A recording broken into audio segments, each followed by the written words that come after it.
नमस्कार मित्रांनो, स्वागत आहे तुमचं एनजे अकॅडमीच्या आपल्या यूट्यूब चॅनलमध्ये. मित्रांनो, आपण महा टी परीक्षेसाठी अतिशय संभाव्य अशी प्रश्नपत्रिका या ठिकाणी पाहत आहोत आणि आपली संभाव्य प्रश्नपत्रिका क्रमांक 9 आहे. ही कोणत्या विषयाची 9 आहे तर बालमानसशास्त्र व अध्यापनशास्त्र या विषयाची संभाव्य प्रश्नपत्रिका क्रमांक 9 आहे. ही आपण कशाच्या धर्तीवर बनवलेली आहे तर आतापर्यंत झालेल्या जे काही महा टी परीक्षा आहेत या परीक्षेच्या धर्तीवर, म्हणजे या प्रश्नपत्रिकेचं विश्लेषण करून आपण काय केलेलं आहे, ही प्रश्नपत्रिका या ठिकाणी तयार केलेली आहे. ठीक आहे, मग जास्त वेळ घेणार नाही. तुमचा आपला या ठिकाणी आजचा पहिला प्रश्न आहे बघा. प्रश्न क्रमांक पहिला काय आहे पहा. प्रायोगिक पद्धतीत ज्याच्यावर प्रयोग केला जातो त्याला काय म्हणतात. काय विचारलंय की प्रायोगिक पद्धतीमध्ये ज्याच्यावर प्रयोग केला जातो त्याला काय म्हणतात असं आपल्याला विचारलंय. ऑप्शन दिले पहा. प्रयोगकर्ता, प्रयुक्त, नियंत्रक आणि निरीक्षक. मग या ठिकाणी ज्याच्यावरती प्रयोग केला जातो त्याला काय म्हणतात तर त्याला प्रयुक्त म्हणतात. खूप महत्त्वाचं आहे, लक्षात ठेवा. ठीक आहे, हे प्रश्न दिसायला आपल्याला सोपे सोपे वाटतात, पण परीक्षेमध्ये जर आपल्याला माहिती नसेल तर आपला 1 मार्क त्या ठिकाणी काय सहज जाऊ शकतो. ठीक आहे, मग त्याच्यानंतर पहा.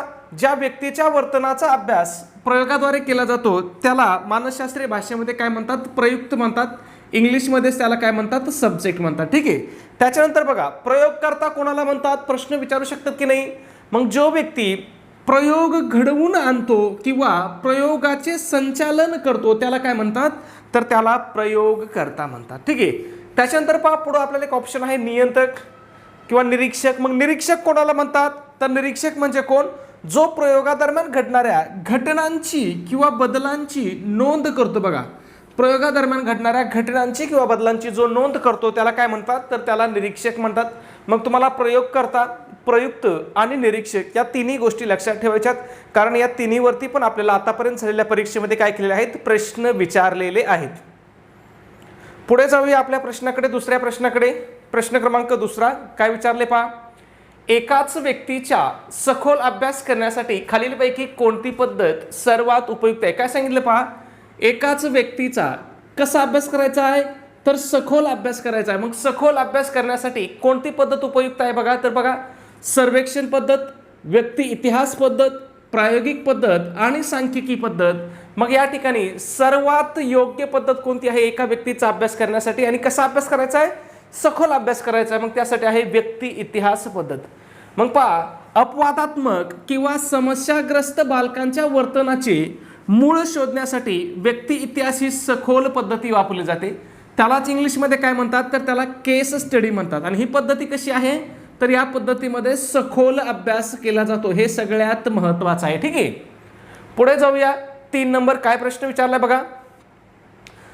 थॉर्नडाईकच्या प्रयत्न प्रमाद उपपत्तीनुसार अध्ययनाचे खालीलपैकी कोणते 3 मुख्य नियम आहेत. आता काय विचारलंय की अध्ययनाचे मुख्य नियम विचारलेत. मग कोणते आहेत अध्ययनाचे नियम पहा. सज्जता आहे, सराव, परिणाम, पुनरावृत्ती, सराव, स्मरण, साम्य, विरोध, निकटता, ज्ञान, आकलन.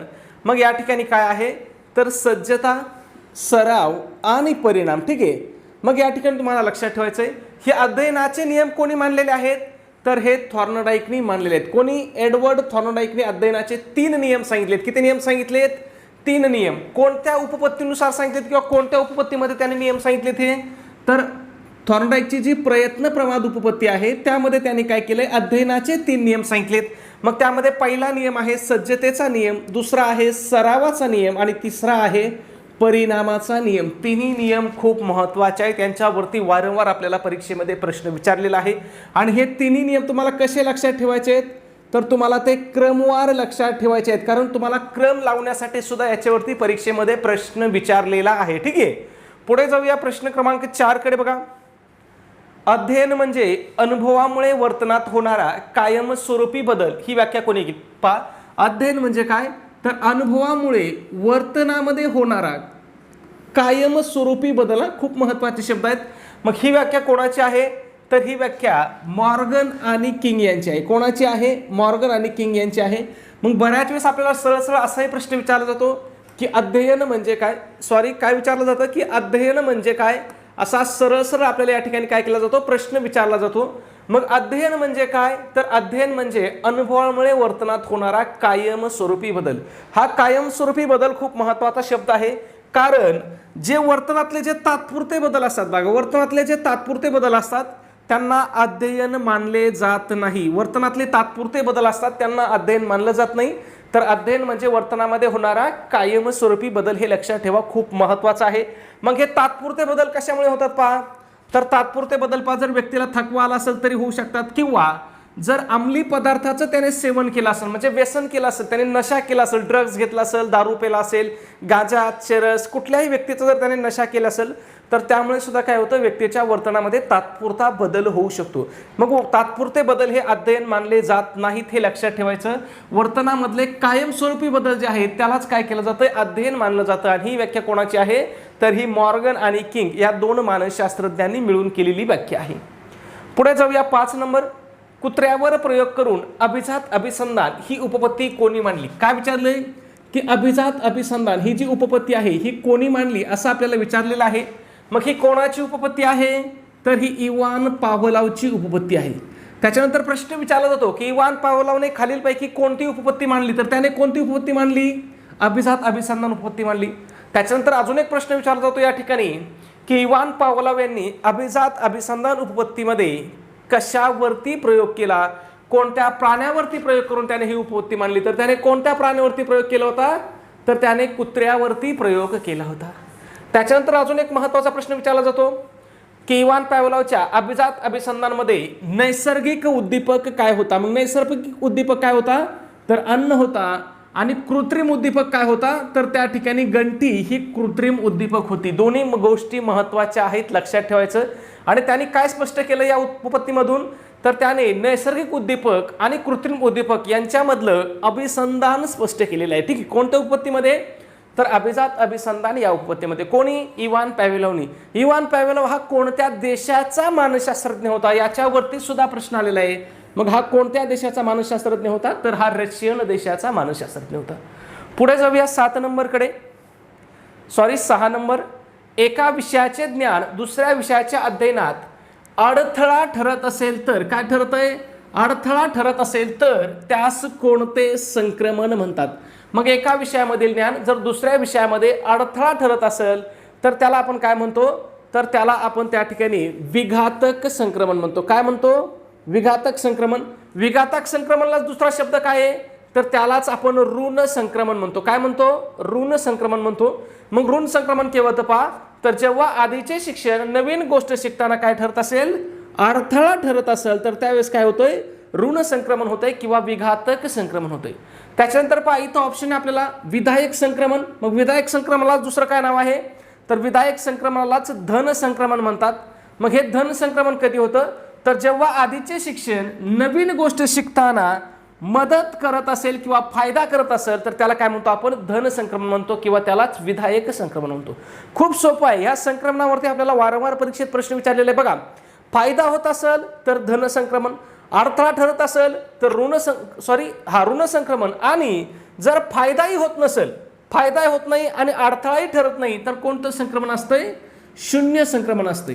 आणि हे द्विपार्श्विक संक्रमण काय आहे, तर समजा आता मला उजव्या हाताने लिहिता येतंय आणि ते जर मी डाव्या हाताने लिहायला शिकलो तर हे काय आहे, माझ्या ह्या हाताकडून म्हणजे शरीराच्या या भागाकडून या भागाकडे झालेलं काय आहे, संक्रमण आहे. मग त्याला काय म्हणतात, द्विपार्श्विक संक्रमण म्हणतात. ठीक आहे, हे चारही संक्रमण खूप महत्त्वाचे आहेत. चारीवरती पण आपल्याला परीक्षेमध्ये प्रश्न विचारला जातो. ठीक आहे, पुढे जाण्याआधी एक छोटीशी पण अतिशय महत्त्वाची अशी सूचना आहे मित्रांनो. आपण महा टीईटी परीक्षेसाठी अतिशय इम्पॉर्टंट, अतिशय महत्त्वपूर्ण अशी टेस्ट सिरीज या ठिकाणी सुरू केली आहे. आपल्या टेस्ट सिरीजचं वैशिष्ट्य आहे की ही तुमच्या महा टीईटीच्या संपूर्ण अभ्यासक्रमावर आधारित अशी आपली टेस्ट सिरीज असणार आहे. मग यामध्ये तुम्हाला काय भेटेल, तर 10 टेस्ट पेपर भेटतील. त्याबरोबर सगळ्यात महत्त्वाचं म्हणजे तुम्हाला आतापर्यंत झालेल्या महा टीईटीच्या सगळ्या प्रश्नपत्रिका भेटतील. आणि ह्या सगळ्या प्रश्नपत्रिका तुम्हाला कशा भेटतील, तर तुम्हाला त्या उत्तर सूची सहित भेटतील. म्हणजे उत्तर सूची सहित तुम्हाला या ठिकाणी या संपूर्ण प्रश्नपत्रिका काय केल्या जातील, सेंड केल्या जातील. कोणत्या पेपरच्या या प्रश्नपत्रिका राहतील, आतापर्यंत झालेल्या, तर ह्या पेपर 1च्या पण प्रश्नपत्रिका राहतील, त्याचबरोबर पेपर 2च्या पण राहतील. म्हणजे तुम्हाला या ठिकाणी पेपर 1 आणि पेपर 2 या दोन्ही पेपरच्या आतापर्यंत झालेल्या सगळ्या प्रश्नपत्रिका पाठवून दिल्या जातील. ठीक आहे, त्याचबरोबर तुम्हाला अभ्यास करण्यासाठी अतिशय IMP अशा नोट्स सुद्धा या ठिकाणी पाठवल्या जातील. मग त्यामध्ये कोणकोणत्या विषयाच्या नोट्स असतील? मराठी असेल, हिंदी असेल, इंग्रजी असेल, मानसशास्त्र असेल, इतिहास असेल, भूगोल असेल, गणित बुद्धिमत्ता असेल, ह्या सगळ्या विषयाच्या अतिशय इम्पॉर्टंट नोट्स असतील. त्याचबरोबर तुम्हाला माहिती आहे की जे काही आपले शालेय परीक्षेचे पुस्तक आहेत, या शालेय परीक्षेच्या पुस्तकावरती म्हणजे इयत्ता 4थी पासून इयत्ता 8वी पर्यंत जे पुस्तक आहेत यांच्यावरती सुद्धा आपल्याला भरपूर सारे प्रश्न विचारले जातात. मग त्यांच्या सुद्धा अतिशय इम्पॉर्टंट अशा नोट्स तुम्हाला या ठिकाणी पाठवून दिल्या जातील. आता परीक्षेसाठी दिवस कमी आहेत. जर तुम्ही आपल्या एवढ्याच नोट्स परीक्षेला जाता जाता वाचल्या तर तुम्हाला परीक्षेमध्ये काय होणार, 100 पेक्षा जास्त मार्क त्या ठिकाणी काय सहज आपल्या नोट्समधून विचारले जाणार. म्हणजे तुम्हाला एवढे मार्क 100% पडणार. जर उदाहरण द्यायचं म्हटलं पहा तर मानसशास्त्राच्या नोट्स आपल्या किती पानाच्या आहेत? 70 पानी नोट्स आहेत. पण त्या 70 पानामधून तुम्हाला परीक्षेमध्ये कमीत कमी काय होणार तर 25 प्रश्न त्या ठिकाणी सहज तुम्हाला विचारले जाणार. ठीक आहे, एवढ्या डिटेल्समध्ये आपल्या नोट्स आहेत. मग तुम्ही एवढ्याचा जरी अभ्यास केला ना तरी तुम्हाला दुसरं काहीही करायची गरज नाही. मग याची किंमत किती मित्रांनो? तर फक्त 200 रुपये किंमत आहे. पण त्यामध्ये सुद्धा विद्यार्थ्याच्या मागणीस्तव आपली ऑफर चालू आहे. जर तुम्ही ऑफरनुसार जर आज आपली टेस्ट सिरीज घेतली तर ती तुम्हाला फक्त आणि फक्त काय होणार आहे, 139 रुपयाला तुम्हाला ही टेस्ट सिरीज पडणार आहे. मग हे 139 रुपये पाठवण्यासाठी तुम्हाला काय करायचं आहे तर तुम्हाला मला व्हॉट्सॲपला मेसेज करायचा आहे. लक्षात ठेवा आपला व्हॉट्सॲप नंबर कोणता आहे तर 77 75 88 12 88 हा आपला काय आहे व्हॉट्सॲप नंबर आहे. मग तुम्हाला या व्हॉट्सॲप नंबरवरती मेसेज करायचा आहे की सर आम्हाला स्कॅनर पाठवा किंवा QR कोड पाठवा. मग त्या ठिकाणी तुम्हाला स्कॅनर पाठवलं जाईल. त्या स्कॅनरवरती तुम्हाला काय करायचं मित्रांनो 139 रुपये तुम्हाला पे करायचे आहेत. आणि तुम्ही स्कॅनरवरती पैसे का पाठवायचे तर स्कॅनरवरती पैसे पाठवणं सोपं असतं, सुरक्षित असतं आणि चुकून आपले पैसे दुसऱ्या व्यक्तीला जाण्याचा धोकाही त्या ठिकाणी राहत नाही. ठीक आहे, त्याच्यानंतर ज्यांना स्कॅनरवरती पैसे पाठवता येत नाहीत त्यांनी डायरेक्ट गुगल पे किंवा फोनपे केलं तरी चालेल. फोनपेचा नंबर कोणता आहे आपला 96 89 14 16 30 हा आपला फोनपे गुगल पे नंबर आहे. फक्त तुम्हाला काय करायचं आहे पैसे पाठवल्यानंतर मला व्हॉट्सॲपला मेसेज करायचा. व्हॉट्सॲप नंबर कोणता आहे आपला 77 75 88 12 88 या नंबरवरती काय करायचं तुम्ही पैसे पाठवल्याचा स्क्रीनशॉट जो आहे तो स्क्रीनशॉट या नंबरवरती मला व्हॉट्सॲपला पाठवायचा आहे. ठीक आहे, फरक लक्षात ठेवा मित्रांनो. फोनपे गुगल पे नंबर आपला हा आहे 96 89 चा आणि व्हॉट्सॲप नंबर आपला दुसरा आहे 77 75 चा. बरेच जण काय करतात त्या नंबरवरती पैसे पाठवतात आणि त्या नंबरवरच व्हॉट्सॲपला सर्च करून पाहतात. तर तो नंबर आपला व्हॉट्सॲप नंबर नाही आहे, व्हॉट्सॲप नंबर हा आहे. ठीक आहे, आणि मग पुन्हा म्हणतात की सर मी 1 तास झाला पैसे पाठवून पण मला नोट्स मिळाल्या नाही. तुम्ही जोपर्यंत या नंबरवर स्क्रीनशॉट पाठवत नाही तोपर्यंत तुम्हाला नोट्स त्या ठिकाणी भेटणार नाहीत मित्रांनो. ठीक आहे, कारण आम्हाला माहितीच होणार नाही की तुम्ही पैसे पाठवलेत की नाही, कारण त्या नंबरचं व्हॉट्सॲप बंद आहे. ठीक आहे, पुन्हा एकदा सांगतो तो फक्त गुगल पे फोनपेचा नंबर आहे, व्हॉट्सॲप नंबर आपला हा आहे. ठीक आहे, पुढे जाऊया पुढच्या प्रश्नाकडे. प्रश्न क्रमांक 7 काय विचारले पहा, समान घटक उपपत्ती कोणी मांडली? काय सांगितलंय, ही जी समान घटक उपपत्ती आहे ही कोणी मांडली असं आपल्याला विचारलंय. मग ही कोणाची उपपत्ती आहे तर ही एडवर्ड थॉर्नडाईकची उपपत्ती आहे. कोणाची उपपत्ती आहे तर ती एडवर्ड थॉर्नडाईकची उपपत्ती आहे. मग एडवर्ड थॉर्नडाईक यांच्या मते 2 विषयामध्ये जेवढे जास्त घटक समान असतील तेवढं संक्रमण काय होतं अधिक प्रभावी होतं असं कोण म्हटलंय तर असं एडवर्ड थॉर्नडाईक म्हटलंय. मग त्यासाठी त्यांनी कोणती उपपत्ती मांडली तर त्याने समान घटक उपपत्ती मांडली आहे. पुढे जाऊया 8 नंबर. सायकल चालवायला शिकलेल्या व्यक्तीला स्कूटर चालवताना सोपे जाते हे कोणत्या संक्रमणाचं उदाहरण आहे? आपण आत्ताच पाहिलं होतं वरती. आता बघा याला काय होतंय, हा सायकल चालवायला शिकलाय त्याचा काय झालाय पुढे त्याला फायदा झालाय. कधी फायदा झाला तर त्याला स्कूटर चालवताना काय झालाय फायदा झाला. मग जेव्हा फायदा होतो तेव्हा कोणतं संक्रमण असतंय तर त्याला वेळेस असतंय धनात्मक संक्रमण किंवा धन संक्रमण, त्यालाच विधायक संक्रमण पण म्हणतो. जेव्हा तोटा होतो किंवा अडथळा ठरतो, अडथळा ठरला तर विघातक संक्रमण किंवा ऋण संक्रमण, आणि जर फायदाही नाही ठरला आणि अडथळाही नाही ठरला तर त्यावेळेस असतंय शून्य संक्रमण. ठीक आहे, पुढे जाऊया 9 नंबर. अवधान संदर्भात खालीलपैकी कोणते विधान अंतर्गत किंवा मानसिक घटकाचं उदाहरण आहे? कोणत्या घटकाचं विचारलंय तर आपल्याला या ठिकाणी अंतर्गत किंवा मानसिक घटकाचं उदाहरण कोणतं ते विचारलंय. कशाच्या संदर्भामध्ये तर अवधानाच्या संदर्भामध्ये. मग बघा, उद्दीपकाचा मोठा आकार, व्यक्तीची गरज किंवा जिज्ञासा, उद्दीपकाची तीव्र हालचाल आणि उद्दीपकाचा आकर्षक रंग. मग या ठिकाणी अंतर्गत किंवा मानसिक घटक कोणता आहे तर तो आहे व्यक्तीची गरज किंवा जिज्ञासा. म्हणजे व्यक्तीची आवड असेल, गरज असेल, जिज्ञासा असेल, हे काय आहेत अवधानाचे अंतर्गत किंवा मानसिक घटक आहेत. अवधानाचे बघा दोन घटक असतात. अवधानाचे किती घटक असतात? दोन घटक असतात. एक आहे बघा अंतर्गत घटक आणि दुसरा कोणता घटक आहे तर तो आहे बाह्य घटक. कोणता आहे? बाह्य घटक. मग बाकीचे जे पर्याय पहा, उद्दीपकाचा मोठा आकार बाह्य घटक आहे, उद्दीपकाची तीव्र हालचाल बाह्य घटक आहे, उद्दीपकाचा आकर्षक रंग हे काय आहेत? बाह्य घटक आहेत. आणि व्यक्तीची गरज, आवड, छंद, मानसिक सज्जता हे काय आहेत? अंतर्गत घटक आहेत. लक्षात ठेवायचं, परीक्षेमध्ये दोन्ही वरती सुद्धा आपल्याला प्रश्न विचारला जाऊ शकतो. पुढे जाऊया 10 नंबर. कार्ल रॉजर्स यांनी मानसशास्त्राच्या कोणत्या दृष्टिकोनाचा पुरस्कार केला? कोणी? कार्ल रॉजर्स यांनी. मग कोणता दृष्टिकोन याने मानला होता किंवा पुरस्कार केला होता? तर यांनी मानवतावादाचा पुरस्कार केला होता. कोणी केला होता पहा मानवतावादाचा पुरस्कार? तर एक होता कार्ल रॉजर्स आणि दुसरा होता अब्राहम मॅस्लो. या दोघांवरती सुद्धा आपल्याला परीक्षेमध्ये प्रश्न विचारलेले आहेत. मग त्यांनी काय केलं होतं? मानवतावादी मानसशास्त्र आहेत, यांनी काय केलं होतं पहा, व्यक्तीचे स्वातंत्र्य, स्व आदर आणि आत्मवास्तविकरण यावरती भर दिला होता. त्याच्यानंतर प्रश्न विचारला जातो की वर्तनवादाचे जनक कोण आहेत? कारण इथं वर्तनवाद आहे. मग वर्तनवादाचा जनक कोण आहे? तर वर्तनवादाचा जनक वॉटसन आहे. त्याच्यानंतर पहा इथं मनोविश्लेषणवाद पर्याय आहे. मग मनोविश्लेषणवादाचा जनक कोणाला म्हणतात? तर तो सिगमंड फ्राईडला म्हणतात. दोन्ही पण खूप महत्त्वाचे आहेत, लक्षात ठेवा. ठीक आहे. पुढे जाऊया 11 नंबर. जॉन डुईच्या मते अध्यापन ही प्रामुख्याने डॅश डॅश प्रक्रिया मानली जाते. कोणाच्या मते? जॉन डुईच्या मते. काय? तर अध्यापन. काय? अध्यापन ही प्रामुख्याने डॅश डॅश प्रक्रिया मानली जाते. मग कोणती? द्विध्रुवीय, त्रिध्रुवीय, एकमार्गी, केवळ माहिती देणे. मग ही कोणती प्रक्रिया आहे? तर त्रिध्रुवीय प्रक्रिया. असं कोण म्हटलंय? जॉन डुई म्हटलंय. मग त्यामध्ये जॉन डुईने हे 3 कोणते ध्रुव सांगितले बाबा अध्यापनाचे? त्याच्यावरती पण आपल्याला प्रश्न विचारला जातो. मग पहा, पहिला ध्रुव सांगितलाय शिक्षक, दुसरा सांगितलाय विद्यार्थी आणि तिसरा सांगितलाय समाज किंवा अभ्यासक्रम. म्हणजे त्याने काय केलं? एक त्रिकोण काढलाय आणि काय सांगितलंय? इथं विद्यार्थी समजा एका घटकावर, एका जागेवर शिक्षक आणि एका घटकावरती काय आहे? अभ्यासक्रम आहे. अशी अध्यापन ही काय आहे? 3 ध्रुवावरती चालणारी प्रक्रिया आहे, असं कोणी सांगितलंय? जॉन डुईने सांगितलंय. त्याच्यानंतर बघा, ही द्विध्रुवीय संकल्पना कोणाची आहे? याच्यावरती पण आपल्याला प्रश्न विचारला जातो. मग ही कोणाची आहे? तर ही जॉन ॲडमची संकल्पना आहे. आणि यांनी कोणते 2 ध्रुव मानले होते? तर याने पहा, केवळ शिक्षक आणि कोण? विद्यार्थी यांचा समावेश केला होता. मग जॉन डुईच्या नंतर कोण आला? जॉन ॲडमच्या नंतर कोण आला? जॉन डुई आला. आणि तो म्हटलं बाबा 2 ध्रुवीय प्रक्रिया नाही, तर ही 3 ध्रुवावर चालणारी प्रक्रिया आहे.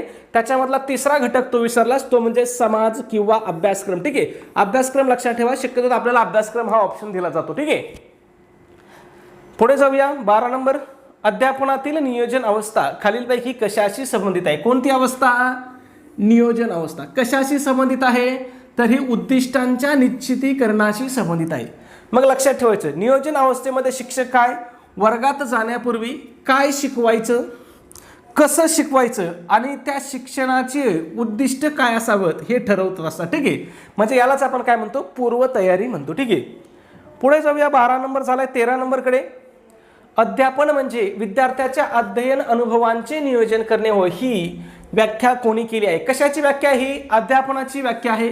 मग ही कोणी केली व्याख्या? तर ही थॉमस रिस्क यांनी व्याख्या केली. तो काय म्हणतोय पहा, अध्यापन म्हणजे विद्यार्थ्यांच्या अध्ययन अनुभवाचं नियोजन करणे होय. सरळ सरळ व्याख्या केली त्याने. ठीक आहे. पुढे जाऊया 14 नंबर. प्रश्न पाहण्याअगोदर मित्रांनो एक नम्र विनंती आहे की बरेच जण आपले व्हिडिओ पाहत असतात, नियमितपणे पाहत असतात. तर मित्रांनो प्लीज व्हिडिओला एक लाईक करत चला, कारण तुमचा एक लाईक म्हणजे माझ्यासाठी खूप मोठं प्रोत्साहन आहे. गणितातील भूमितीय प्रमेय सिद्ध करण्यासाठी कोणती पद्धत सर्वात उपयुक्त ठरते? मग पृथक्करण पद्धती, कथन पद्धती, संयोजन पद्धती आणि प्रवास पद्धती. बघा तुम्ही नुसते ऑप्शन पाहिले ना, कथन पद्धतीचा आणि गणिताचा काही संबंध आहे का? भूमितीतल्या प्रमेयाचा. प्रवास पद्धतीने करून कुठे भूमिती शिकत असते का? मग इथं ऑप्शन काय रे आपल्याला? पृथक्करण पद्धती आणि संयोजन पद्धती. मग या ठिकाणी योग्य उत्तर काय आपलं? पृथक्करण पद्धती हे आपलं योग्य उत्तर आहे. ठीक आहे. मग पृथक्करण पद्धतीमध्ये काय केलं जातं पहा, तर साध्याकडून गुंतागुंतीकडे जाऊन काय केलं जातंय? प्रमेयाची फोड केली जाते आणि जी प्रमेय सिद्ध करण्यासाठी सर्वोत्तम मानली जाते. प्रमेय सिद्ध करण्यासाठी सर्वोत्तम पद्धत कोणती आहे? तर ती पृथक्करण पद्धती आहे. तिलाच काय म्हणतात? ॲनालिसिस मेथड म्हणतात. ठीक आहे. आणि ही कशाकडून कशाकडे जाते? तर ही साध्याकडून गुंतागुंतीकडे म्हणजे सिंपल टू कॉम्प्लेक्स जाणारी ही काय आहे? पद्धत आहे. ठीक आहे. पुढे जाऊया 15 नंबर. नवीन ज्ञान देताना शिक्षकाने आधी विद्यार्थ्यांच्या पूर्वज्ञानाचा शोध घ्यावा. हे कोणत्या अध्यापन सूत्रावर आधारित आहे? मग पूर्वज्ञानाचा शोध घ्यायचा आहे, म्हणजेच काय करायचं आहे, विद्यार्थ्यांना जे माहिती आहे त्याचा आधी हे करायचं आहे, म्हणजेच काय, ज्ञाताकडून अज्ञाताकडे जाणे, काय, ज्ञाताकडून अज्ञाताकडे जाणे. ठीक आहे, पुढे जाऊया. 16 नंबर, गणितातील नियम किंवा सूत्रे शिकवताना आधी अनेक उदाहरणे देऊन मग नियमापर्यंत पोहोचणे म्हणजे कोणते सूत्र. बघा, आधी काय करायचं आहे, आधी उदाहरणं द्यायची आणि नंतर काय सांगायचं आहे, कशापर्यंत पोहोचायचं आहे, तर नियमापर्यंत पोहोचायचं आहे. मग यालाच काय म्हणतात, विशिष्टाकडून सामान्याकडे. म्हणजे आधी काय करायचे, विशिष्ट उदाहरणे द्यायचे आणि त्याच्यावरून काय ठरवायचा, सामान्य नियम ठरवला जातो. ठीक आहे, याच्या एकदम एक्झॅक्ट उलटी पद्धत कोणती आहे, तर ती आहे सामान्याकडून विशिष्टाकडे. म्हणजे याच्यामध्ये आधी नियम सांगितला जातो आणि नंतर काय केले जातात, उदाहरणं सोडवून दिले जातात. ठीक आहे, दोन्ही मधला फरक लक्षात ठेवायचा, एक्झॅक्ट उलटे आहेत. मग विशिष्टाकडून सामान्याकडे हे कोणत्या सूत्रामध्ये वापरले जाते, तर यालाच काय म्हणतात, यालाच उद्गामी पद्धती म्हणतात. काय म्हणतात, उद्गामी. उद्गामी पद्धतीमध्ये कसं जातो, विशिष्टाकडून सामान्याकडे. म्हणजे आधी काय करतो, आधी विशिष्ट उदाहरणावरून सामान्य नियम किंवा सूत्र तयार केलं जातं आणि सामान्याकडून विशिष्टाकडे काय, तर आधी नियम सांगितला जातो आणि नंतर उदाहरणं सोडून घेतले जातात. याला कोणती पद्धती म्हणतात, तर याला अवगामी म्हणतात. कोणती म्हणतात, अवगामी म्हणतात. म्हणजे या उद्गामी आणि अवगामीवरती आपल्याला परीक्षेमध्ये प्रश्न विचारला जातो. ठीक आहे, पुढे जाऊया. 17 नंबर, खालीलपैकी कोणते प्रतिमान वर्तन परिवर्तन या कुलातील नाही. काय विचारलंय की वर्तन परिवर्तन या कुलामधील कोणतं प्रतिमान नाही असं विचारलंय. मग ऑप्शन बघा, प्रत्यक्ष अध्यापन प्रतिमान, सामाजिक अन्वेषण प्रतिमान, ताण कपात प्रतिमान आणि दृढ निश्चय अध्यापन प्रतिमान.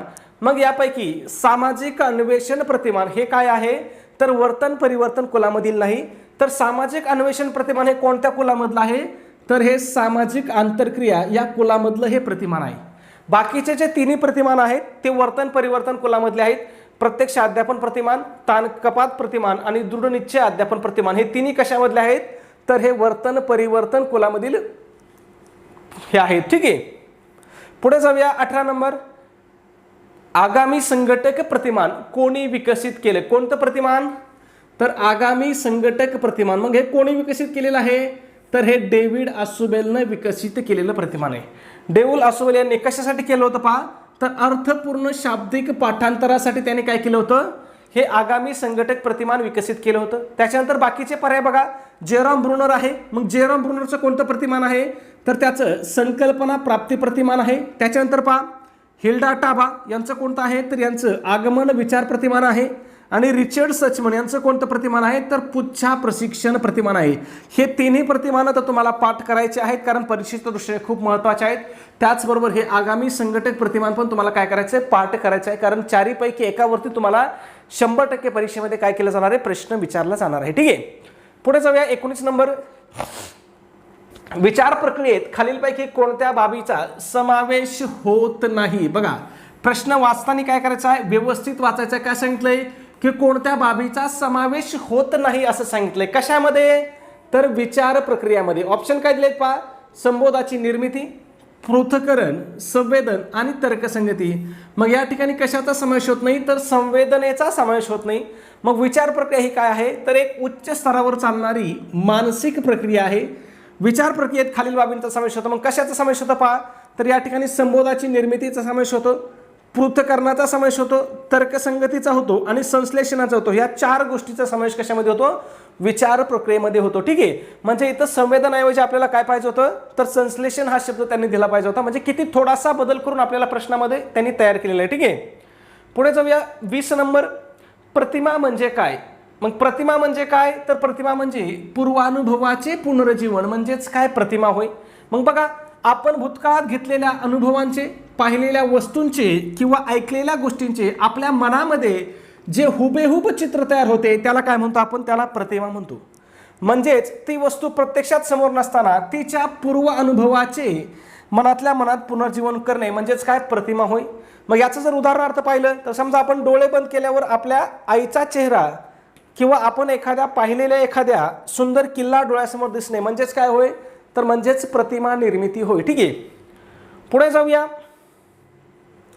एक छोटीशी सूचना आहे बघा मित्रांनो, आपण महा TET परीक्षा 2026 साठी अतिशय इम्पॉर्टंट, अतिशय महत्त्वपूर्ण असा रेकॉर्डेड स्वरूपाचा कोर्स या ठिकाणी सुरू केलेला आहे. आपल्या कोर्समध्ये तुम्हाला कोणते विषय शिकवले आहेत आपल्या कोर्समध्ये, तर त्या ठिकाणी बालमानसशास्त्र व अध्यापनशास्त्र आणि मराठी व्याकरण हे महा TET परीक्षेमधले सगळ्यात इम्पॉर्टंट असे 2 विषय या ठिकाणी आपण घेतलेले आहेत. आता परीक्षेसाठी बघा दिवस थोडे आहेत. ही आपली रेकॉर्डेड बॅच असल्यामुळे याचा फायदा काय आहे की तुम्ही अगदी 8 दिवसामध्ये सुद्धा काय करू शकता, पूर्ण बॅच या ठिकाणी कव्हर करू शकता. म्हणजे अगदी परीक्षेला जाता जाता सुद्धा तुम्ही आपली बॅच जर जॉईन करून गेलात तर तुम्हाला परीक्षेमध्ये याचा 100% फायदा होईल. मग बॅचमध्ये तुम्हाला काय भेटेल, तर प्रत्येक प्रकरणानुसार तुम्हाला लेक्चर भेटतील, त्याच्यानंतर प्रत्येक प्रकरणानुसार तुम्हाला त्या ठिकाणी नोट्स भेटतील आणि प्रत्येक प्रकरणानुसार तुम्हाला त्या ठिकाणी काय होईल, ऑनलाईन टेस्ट सिरीज सुद्धा तुम्हाला त्या ठिकाणी भेटेल. ठीक आहे. मग या ठिकाणी बघा हे 2 विषय परीक्षेला किती मार्काला आहेत, 60 मार्काला आहेत. आता वेळ कमी आहे, पण जरी आजपासून तुम्ही यांची तयारी केली तरी तुम्ही त्या ठिकाणी 60 पैकी 50 पेक्षा जास्त मार्क काही 100% घेऊ शकता. मग हे कोणासाठी उपयुक्त कोर्स आहे आपला बॅच आहे, तर ती पेपर 1 साठी पण आहे आणि पेपर 2 साठी सुद्धा काय अतिशय उपयुक्त अशी आपली बॅच आहे. मग याची किंमत किती मित्रांनो, तर फक्त 1000 रुपये किंमत आहे. पण त्यामध्ये आपली सध्या स्पेशल ऑफर आहे. स्पेशल ऑफरनुसार जर तुम्ही आज आपली बॅच जॉईन केली तर ती तुम्हाला फक्त आणि फक्त 499 रुपयाला तुम्हाला ही बॅच पडणार आहे. ठीक आहे. मग ही बॅच जॉईन करण्यासाठी कुठं असणार आहे बॅच, तर ते आपल्या ॲप्लिकेशनमध्ये असणार आहे. मग ॲप्लिकेशनची लिंक तुम्हाला व्हिडिओच्या डिस्क्रिप्शनमध्ये भेटेल किंवा डायरेक्ट प्ले स्टोअरला भेटेल, किंवा तुम्ही जर मला व्हॉट्सॲपवरती मेसेज केला, व्हॉट्सॲप नंबर आहे आपला 77 75 88 12 88, याच्यावरती जर डायरेक्ट मेसेज केला की सर आम्हाला ॲप्लिकेशनची लिंक पाठवा, तर त्या ठिकाणी तुम्हाला मी ॲप्लिकेशनची लिंक सुद्धा पाठवेल. मग तुम्हाला ॲप्लिकेशनमध्ये काय करायचं आहे, 499 रुपये आपले ॲप्लिकेशनवाल्यांचे 24 रुपये, असे किती 523 रुपये जर तुम्ही ॲप्लिकेशनमध्ये पेमेंट केलं तर तुम्ही बॅचला काय होत आहे, आपोआप जॉईन होत आहे. किंवा जर तुम्हाला ॲप्लिकेशनमध्ये पेमेंट करता येत नसेल तर तुम्ही डायरेक्ट माझ्या नंबरला गुगल पे फोनपे करू शकता. नंबर आहे आपला 96 89 14 16. याच्यावरती किती रुपये पे करायचे आहेत, तर यावरती तुम्हाला फक्त आणि फक्त 499 रुपये पे करायचे आहेत. किती पे करायचे आहेत, 499. ॲप्लिकेशनमध्ये केले तर किती करायचे आहेत, 523 करायचे आहेत. दोन्हीमध्ये फरक काय आहे, तर इथं पेमेंट केलं तर बॅच तुम्ही आपोआप जॉईन होता ॲप्लिकेशनमध्ये पेमेंट केलं तर, आणि जर माझ्या नंबरवरती पेमेंट केलं तर मी स्वतः तुम्हाला वैयक्तिकरित्या काय करतो, बॅचमध्ये जॉईन करतोय. ठीक आहे. फक्त तुम्हाला पेमेंट केल्यावर काय करायचं, व्हॉट्सअपला मला स्क्रीनशॉट पाठवायचं. आपला 77 75 88 12 88 हा आपला काय आहे, व्हॉट्सॲप नंबर आहे. पुढे जाऊया. बहुआयामी बुद्धिमत्ता हा सिद्धांत कोणी मांडला, कोणता सिद्धांत, बहुआयामी बुद्धिमत्ता. मग हा सिद्धांत कोणी मांडलेला आहे, तर हा हॉवर्ड गार्डनर यांनी मांडलेला सिद्धांत आहे. कधी मांडला होता हॉवर्ड गार्डनरने हा सिद्धांत, कोणता सिद्धांत, तर बहुआयामी बुद्धिमत्ता कधी मांडला होता, 1983 ला. कोणत्या पुस्तकातून त्याने हा सिद्धांत मांडला, याच्यावरती पण प्रश्न विचारलेला आपल्याला. कोणत्या, फ्रेम्स ऑफ माइंड या पुस्तकामध्ये त्याने काय केलेलं आहे, बहुआयामी बुद्धिमत्ता हा सिद्धांत मांडलेला आहे. कोणी, गार्डनरने. कधी, 1983 ला. मग त्याच्या मते बुद्धिमत्ता ही एक नसून ती अनेक स्वतंत्र घटकांनी बनलेली आहे, असा त्याचा तो सिद्धांत आहे. ठीक आहे. पुढचा प्रश्न आहे आपला 22 नंबर. बुद्धी गुणांक काढण्याचं अचूक सूत्र काय. आता काय विचारलं या ठिकाणी, बुद्धी गुणांक म्हणजेच IQ काढण्याचं अचूक सूत्र. अचूक म्हणजे कोणतं सूत्र, तर अचूक म्हणजे बरोबर सूत्र किंवा योग्य सूत्र. मग कोणतं आहे बघा, CA भागिले MA गुणिले 1000 आहे का, तर नाही. अचूक सूत्र काय आहे, तर MA भागिले CA गुणिले 100. म्हणजेच काय म्हणतो यालाच आपण मानसिक वय छेदामध्ये शारीरिक वय गुणिले किती आहे, तर गुणिले 100 आहे. हे सूत्र तुम्हाला पाठच करायचं आहे. ठीक आहे. आणि हे सूत्र कोणी विकसित केलेलं आहे, तर हे विल्यम स्टर्ननी विकसित केलेलं सूत्र आहे. लक्षात ठेवा, परीक्षेमध्ये या सूत्रावरती वारंवार प्रश्न विचारलेले आहेत की IQ बरोबर काय. मग IQ बरोबर काय आहे, तर मानसिक वय, त्यालाच काय म्हणतात, मेंटल एज म्हणजेच काय म्हणतात, MA म्हणतात. छेदामध्ये शारीरिक वय म्हणजेच काय, क्रोनॉलॉजिकल एज, आणि गुणिले काय आहे, तर 100 आहे. ठीक आहे. मग मेंटल एजला काय म्हणतात इंग्लिशमध्ये, MA म्हणतात, आणि शारीरिक वयला काय म्हणतात, CA म्हणतात. हे पण लक्षात ठेवायचे, कारण परीक्षेमध्ये आपल्याला असा प्रश्न विचारलेला आहे. ठीक आहे. पुढे जाऊया 23 नंबरकडे.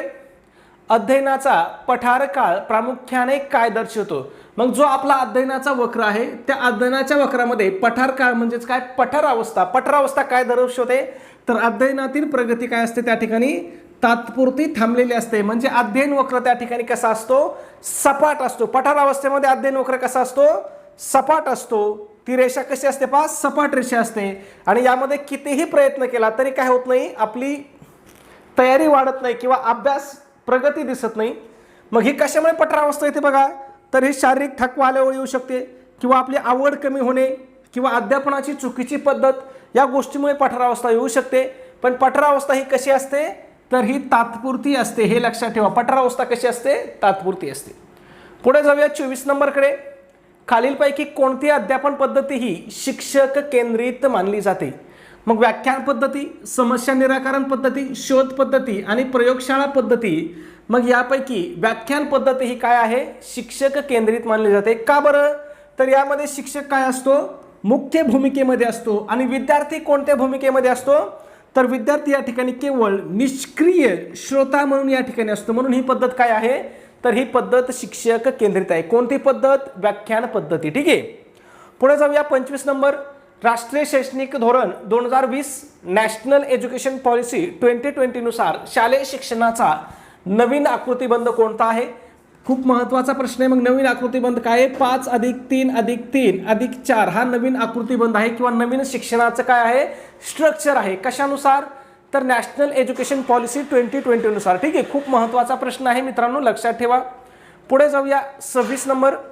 सायकल चालवायला शिकलेल्या व्यक्तीला स्कूटर चालवताना सोपे जाते. म्हणजेच त्याला काय होतंय, त्याला सायकल शिकल्याचा स्कूटर शिकवताना काय होतोय, फायदा होत आहे. तर हे कोणत्या संक्रमणाचं उदाहरण आहे असं आपल्याला विचारले. ऑप्शन दिलेत पहा. विघातक संक्रमण, शून्य संक्रमण, धनात्मक संक्रमण आणि ऋणात्मक संक्रमण. मग याचं उत्तर काय करायचं मित्रांनो, तुम्हाला कमेंटमध्ये सांगायचं आहे. सबस्क्राईब केलं नसेल तर लगेच सबस्क्राईब करून घ्या. चॅनल आपला व्हिडिओ लाईक केला नसेल तर लाईक करा. आणि एक विनंती आहे मित्रांनो की आपला व्हिडिओ तुमच्या मित्रांना, तुमच्याकडे असणाऱ्या शैक्षणिक ग्रुपला नक्की शेअर करत चला, पाठवत चला. धन्यवाद मित्रांनो.